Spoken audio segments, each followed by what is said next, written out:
Hello everyone, welcome to the knowledge care. साथियों, कैसे हैं आप लोग? अच्छे हैं?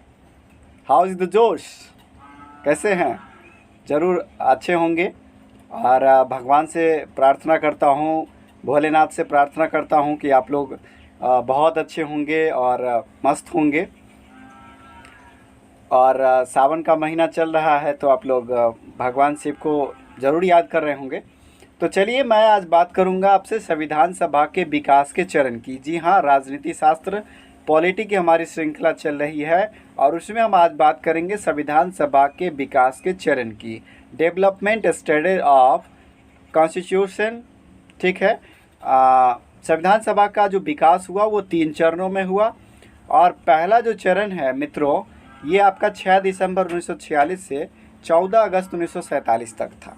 कब से कब कालक्रम है इसका? इसका कालक्रम है 6 दिसंबर 1946 से 14 अगस्त 1947 तक। आप सभी लोग जानते हैं कि 6 दिसंबर 1946 को संविधान सभा का गठन हुआ था और इसकी पहली बैठक 9 दिसंबर 1946 को हुई। अस्थायी रूप से सच्चिदानंद सिन्हा जी को चुन लिया गया था, चूँकि वो वरिष्ठ सदस्य थे।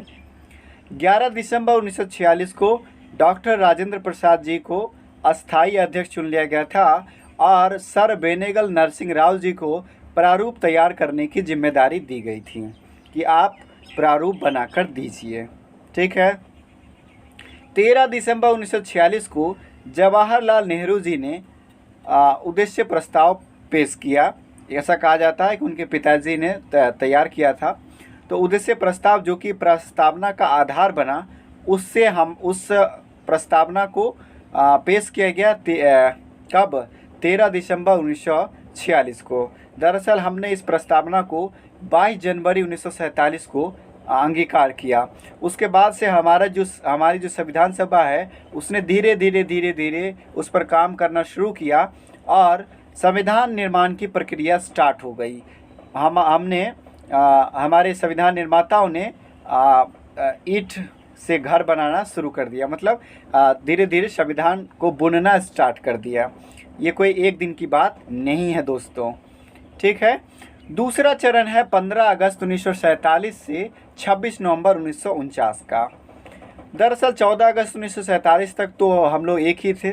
15 अगस्त 1947 को पाकिस्तान को अलग से राष्ट्र बना दिया गया।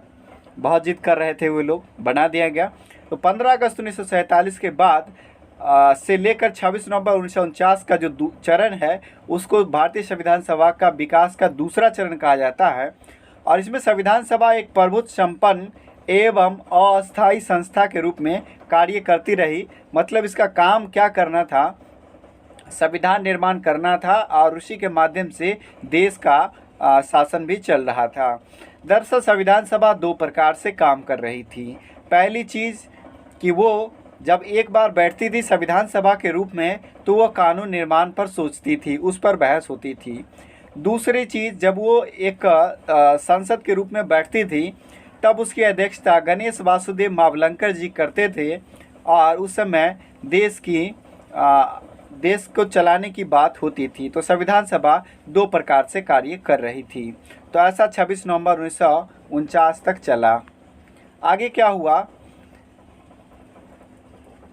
दूसरे चरण में ही संविधान के प्रारूप पर वाचन स्टार्ट हुआ था और पहला जो वाचन है वो 4 नवंबर 1948 से लेकर 9 नवंबर 1948 5 दिनों तक चला। 4 नवंबर 1948 से लेकर 9 नवंबर 1948 तक। यह सबसे छोटा वाचन था। ठीक है, क्लियर है दोस्तों? दूसरा वाचन है मित्रों 15 नवंबर 1948 से लेकर 17 अक्टूबर 1949 तक चला। ये काफ़ी लंबा था और सबसे बड़ा वाचन है। आपसे प्रश्न पूछा जा सकता है कि भारतीय संविधान ने प्रारूप पर कितने दिनों तक वाचन किया? तो 114 दिनों तक वाचन किया, मतलब बहस चली प्रारूप पर। और सबसे बड़ा वाचन जो है वो दूसरा वाचन है 15 नवंबर 1948 से लेकर 17 अक्टूबर 1949 तक चला। ठीक है। तीसरा जो वाचन है मित्रों वो है 14 नवंबर से लेकर 26 नवंबर 1949 तक चला। ठीक है, तो इसमें क्या हुआ, ये मात्र 12 दिनों तक चला बंधुओं, ये 12 दिनों तक चला और समाप्त हो गया। वाचन 114 दिनों तक चला। ठीक है, तीसरा चरण 27 नवंबर 1949 से लेकर संविधान सभा के विकास का तीसरा चरण 27 नवंबर 1949 से स्टार्ट हुआ और मार्च 1952 तक चला। दरअसल 51-52 में पहली बार संसद का मतलब संसद पहली बार चुनाव हुए लोकसभा के लिए। तो मार्च 1952 तक जब तक संसद का गठन नहीं हो गया तब तक जो है संविधान सभा अस्थायी संसद के रूप में कार्यरत रही और जब तक कि नया संसद का गठन नहीं हो गया। ठीक है, अगली चीज़ संविधान का लागू होना। तो आप सभी जानते हैं कि भारत का संविधान 26 नवंबर 1949 को आंशिक रूप से लागू हुआ था। जब आप प्रस्तावना पढ़ते हैं तो आप स्टार्ट करते हैं हम भारत के लोग से, और जब आखिरी में आप जाते हैं तो कहते हैं कि आज तारीख 26 नवंबर 1949 ईस्वी मिति मार्गशीर्ष शुक्ल सप्तमी संवत 2006 विक्रमी को एतय द्वारा इस संविधान को अंगीकृत, अधिनियमित और आत्मर्पित करते हैं। ठीक है, ऐसा आप बोलते हैं। तो इसका मतलब है कि 26 नवंबर 1949 को हमने आंशिक रूप से इसे इनेक्ट कर लिया था, मतलब आंशिक रूप से कुछ प्रावधान इसी दिन लागू हो गए थे। संविधान आंशिक रूप से इस दिन लागू हुआ था और पूर्ण रूप से 26 जनवरी 1950 को लागू हुआ। 26 जनवरी 1950 को। ऐसा क्यों? ऐसा इसलिए, दरअसल 26 जनवरी 1930 को ही भारतीय राष्ट्रीय कांग्रेस ने अपने लाहौर अधिवेशन में पूर्ण स्वाधीनता दिवस मना लिया था। उस दिन को रिमार्केबल करने के लिए, ऐतिहासिक बनाने के लिए, उसकी महत्वाकांक्षा कम न पड़ जाए, उसको बरकरार रखने के लिए ही इस दिन को चुना गया था। क्लियर है साथियों? क्लियर है? आगे बढ़ूं? बिल्कुल आपको ऊब नहीं रहे हैं, आप समझ रहे हैं? बिल्कुल कोशिश कीजिएगा, हमारी भावनाओं को समझिएगा। ठीक है, आप हमारे मित्र हैं, हम आपके मित्र हैं, है ना। यहाँ कोई न टीचर है न कोई स्टूडेंट है। ठीक है, वी आर द लर्नर्स। हम लोग सीख रहे हैं, आप भी सीख रहे हैं। ठीक है, चलिए। एडुकेशन इज़ द ट्रांसफॉर्मेशन, क्या कह सकते हैं कि शिक्षा जो है ट्रांसफॉर्म की एक प्रक्रिया है ना, प्रोसेस ऑफ ट्रांसफॉर्मेशन। एक दूसरे में ट्रांसफ़र किया जाता है। आज हम आपको ट्रांसफ़र कर रहे हैं, आप जानेंगे, आप दूसरे को ट्रांसफ़र करेंगे। चलिए, इससे बेनिफिट होने वाला है। संविधान सभा द्वारा 26 नवंबर 1949 को संविधान को लागू कर लिया गया। इस दिन टोटल 16 अनुच्छेद इनेक्टमेंट में हो गए, यानी कि इस दिन 16 अनुच्छेदों को संविधान सभा ने लागू कर दिया।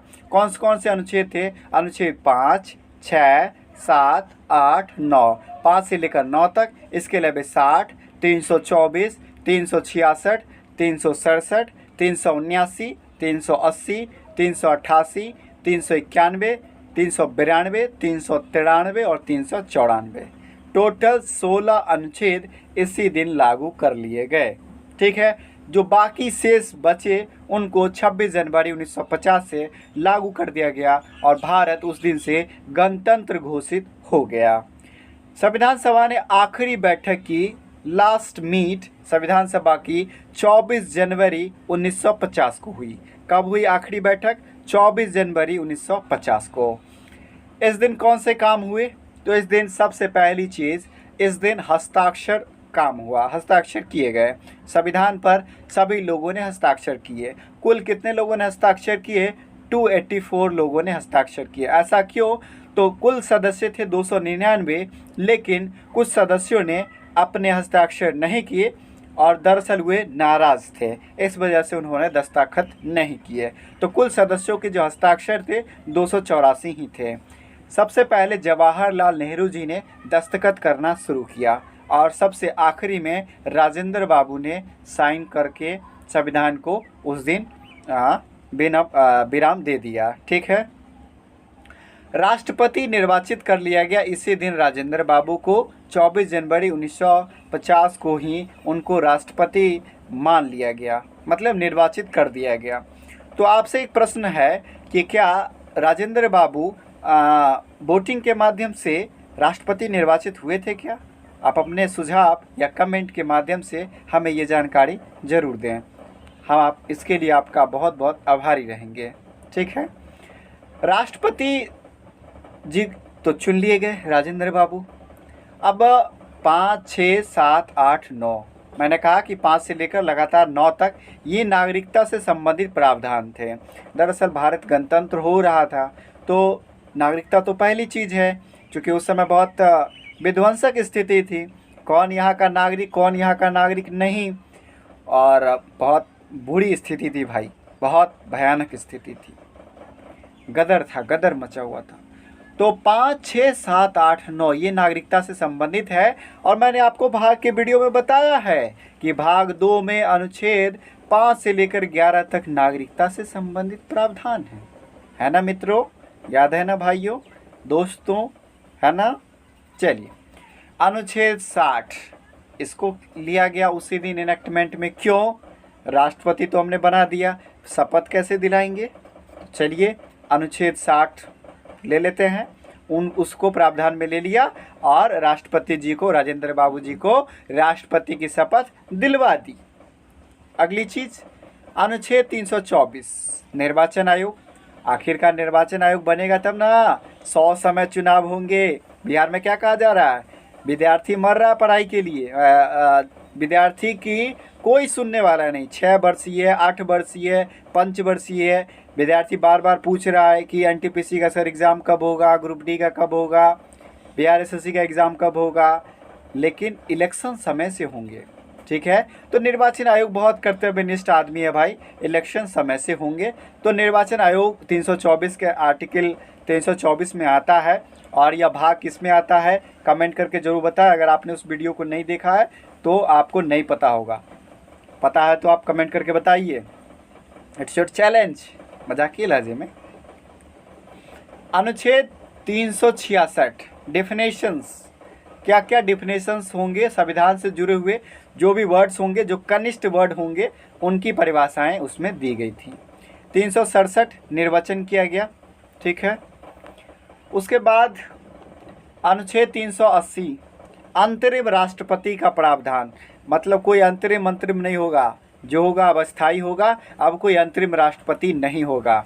और अपने आप जानते भी होंगे कि राष्ट्रपति का निर्वाचन 100 समय हो जाना चाहिए, 3 महीने के अंदर हो जाना चाहिए। तो अंतरिम राष्ट्रपति का प्रावधान निरस्त, चूँकि राजेंद्र बाबू अस्थायी रूप से राष्ट्रपति निर्वाचित। क्लियर? चलिए, अनुच्छेद 393 संक्षिप्त नाम, अपेंडिक्स वगैरह, जैसे संविधान को 100 दे के सुनना लिख दिए तो उसका मतलब क्या होगा? संविधान होगा। विधि है तो ब द के सुनना दे दिए, तो शॉर्टकट जो नाम था वो 393 में था। भारतीय संविधान का टाइटल क्या है? What is the title of Indian constitution? बताइए क्या होगा? अगर आप नहीं जानते होंगे तो बिल्कुल नहीं बताएंगे, लेकिन बहुत सिंपल आंसर है, भारत का संविधान। टाइटल क्या है मित्रों? भारत का संविधान, है ना। क्लियर है? चलिए, अनुच्छेद 394 उन अनुच्छेदों का वर्णन करता है जो 26 नवंबर 1949 को लागू हुए, जबकि शेष अनुच्छेद 26 जनवरी 1950 को लागू होंगे। अनुच्छेद 394 यह बताता है कि हमने 26 नवंबर 1949 को कौन कौन से प्रावधान लिए हैं और जो बचे हैं उनको मैं 26 जनवरी 1950 से लागू कर दूंगा, है ना। चलिए, इसके बाद मैं बात करूंगा अनुच्छेद 395 के तहत 1935 का जो भारत शासन अधिनियम था और भारत स्वतंत्रता अधिनियम 1947, उस दोनों को समाप्त कर दिया गया। उसके तहत जो भी प्रावधान किए गए थे उसको फिनिश कर दिया गया, फुर्र कर दिया गया। ठीक है, दरअसल एक प्रश्न बनता है कि भारतीय संविधान पर सबसे गहरी छाप किसने छोड़ी है? 4 ऑप्शन है आपके पास, ब्रिटेन का संविधान, अमेरिका का संविधान, फ्रांस का संविधान, 1935 का भारत शासन अधिनियम, 5वां ऑप्शन है कैबिनेट मिशन। क्या आंसर होगा सही आंसर? आप हमें कमेंट करके ज़रूर बताएं। चलिए, नेक्स्ट 3 प्रश्न पूछ दिया आपसे मैंने, ईगो पर मत लीजिएगा, जानकारी के लिए पूछ रहा हूँ। संविधान को पूर्ण रूप से 26 जनवरी 1950 को लागू किया गया। मैंने पहली बात कर ली, रिमार्केबल बनाना था, और इस दिन को गणतंत्र दिवस के रूप में मनाया जाने लगा। अब आइए विशेष, हमारी तरफ से कुछ विशेष है।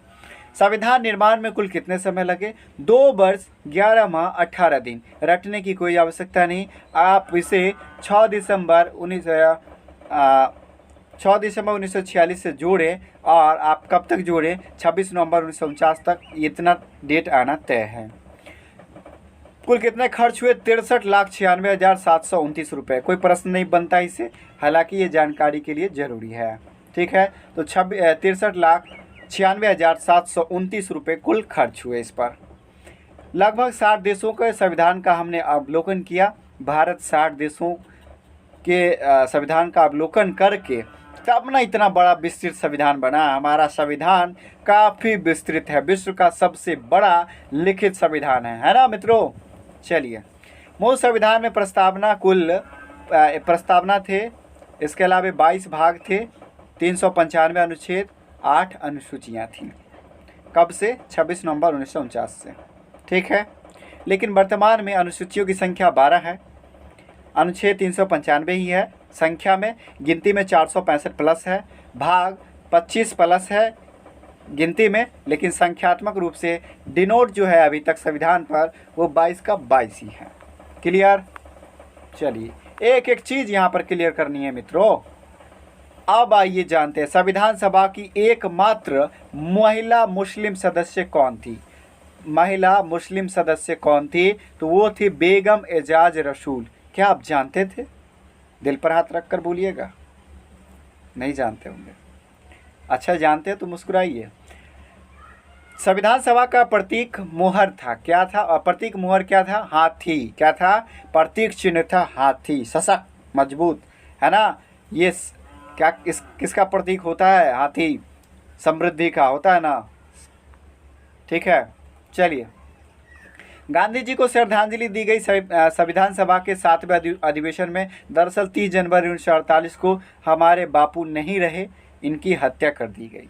संविधान पूर्णतः हस्तलिखित है। काफ़ी महत्वपूर्ण बात, संविधान को कंप्यूटर द्वारा नहीं लिखा गया, संविधान को पूरी तरह हाथ से लिखा गया।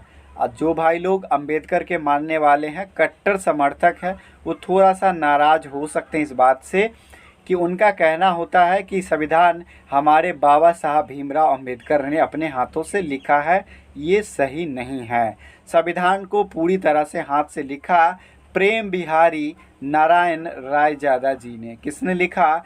प्रेम बिहारी नारायण रायजादा जी ने। इनकी राइटिंग बहुत मस्त थी, ये ज़बरदस्त कैलीग्राफर थे। ठीक है, इनसे कहा गया कि आप संविधान को हाथ से लिखें और जो आपका जो मजदूरी होगा उसे आप ले लें। इन्होंने कहा कि भाई साहब, अपने देश की बात है तो मैं इसके लिए कोई पैसा नहीं लूँगा, लेकिन मेरी ख्वाहिश है जिसे आप स्वीकार कर लें तो मैं इस काम के लिए तैयार हूँ। क्या? तो मेरा नाम संविधान के पन्नों पर अंकित रहेगा। लोगों ने इनकी बात स्वीकार कर ली। चलिए, नेक्स्ट है संविधान की मूल प्रतियों को हीलियम में रखा गया है। कहाँ रखा गया है? हीलियम में सुरक्षित रखा गया है। किस द्रव्य में? हीलियम में। बिल्कुल नई जानकारी। संविधान के हिंदी संस्करण के पृष्ठों को किसने सजाया? तो नंदलाल बोस महोदय ने इसके पृष्ठों को चकमक किया है, उसको सजाने का काम किया है।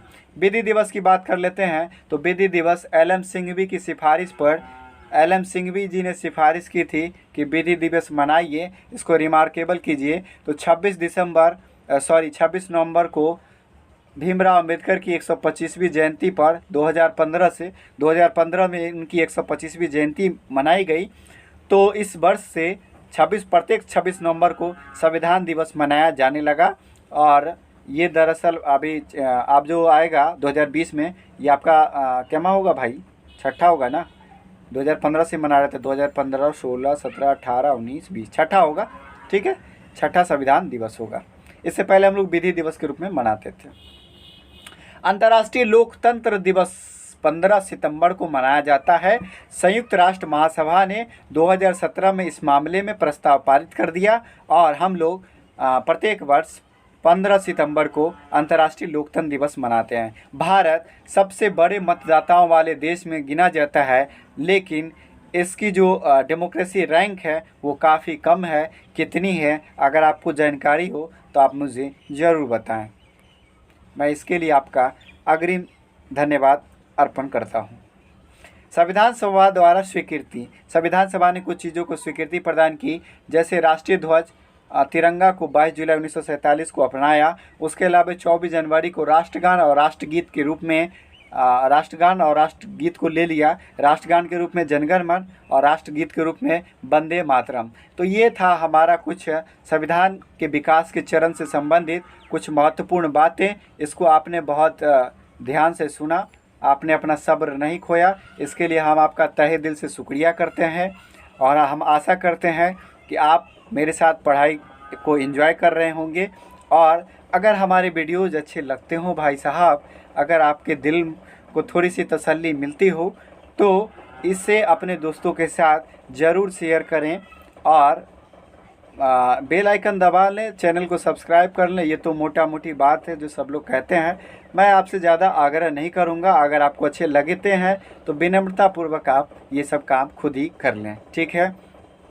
मिलते हैं नेक्स्ट वीडियो में, तब तक खुश रहिए, स्वस्थ रहिए, अपने और अपनों का भी ख्याल रखिए। जय हिंद, जय भारत, जय मातृभूमि, जय बिहार।